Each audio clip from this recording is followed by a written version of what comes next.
Please open your Bibles with me to 1 Corinthians 14:28.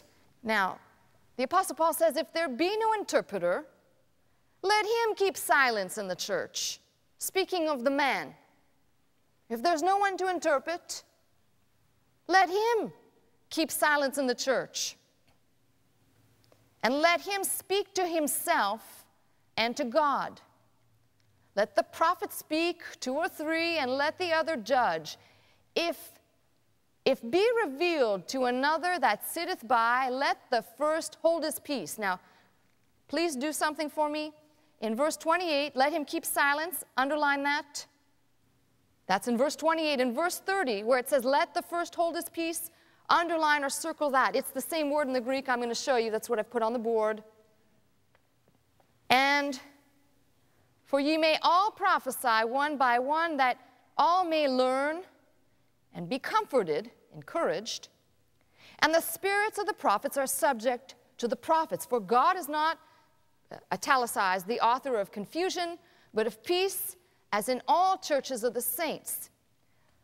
Verse 34, let your women keep silence in the church. Circle that too. It is the same word spoken to the man, spoken to the 2 or 3, spoken to the woman. Same word in the Greek. But, italicized, they are commanded to be under obedience, as also saith the law. And if they will learn anything, let them ask their husbands. Would you please circle husbands? Going to have a lot of circles here. Let them ask their husbands at home, qualified. For it's a shame for women to speak in the church. So, we're not strictly talking about women in general, but I asked you to circle husbands because that's not randomly put in there. Wives, not women generically. I know many scholars say, well, it means wife and it means woman. Yes, but in the specific reference here is to wives, married wives. And the speaking. What speaking? What type of speech are we talking about? So let's take a journey.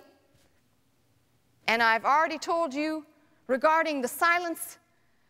I've put these up on the board to show you that the Greek uses the same word for silence in each case, speaking of if there's no interpreter for the man, let him keep silence. If there's no interpreter if there's 2 or 3, the first one, keep silent. Women, keep silent. Well, let's address who the she is. Here we go. Who is he talking to when he says women? 1434 begins with a gunakis. We get all of the feminine words, including the feminine doctor, gynecologist, from the Greek word gune. But here's the thing. These are my quick notes for you. That particular word is used both ways to signify woman, but if you will, put these down in your own time, please, because I'm giving you all the evidence. In your own time, read Colossians 3:18 and read Ephesians 5:22, and if you have a Greek interlinear, you will find that they open the same way, and the reference is not to women generically, but to wives. So, he is meaning wives, not women. Wives, wives. Now you say, well, how can you get to that? Because if you did what I asked you to do, you'll also find that he tells and instructs these people in 1 Corinthians 14. I asked you to circle where it says husbands. Now, if he was just referring to women in general, that's assuming that every woman that comes to the ecclesia has a husband. Or it's assuming something, I'm really not quite sure, but he says here, husbands. So we know who he is talking to. Now let me be clear about this. He's talking to husbands and wives, not women in general, wives. And the first instruction he says is, let them keep silent. The word being used for silence, sigato, phonetically. It's used of the man if he doesn't have an interpreter. It's used of those that are going to speak, so let the first one keep silent, and it's used of the women.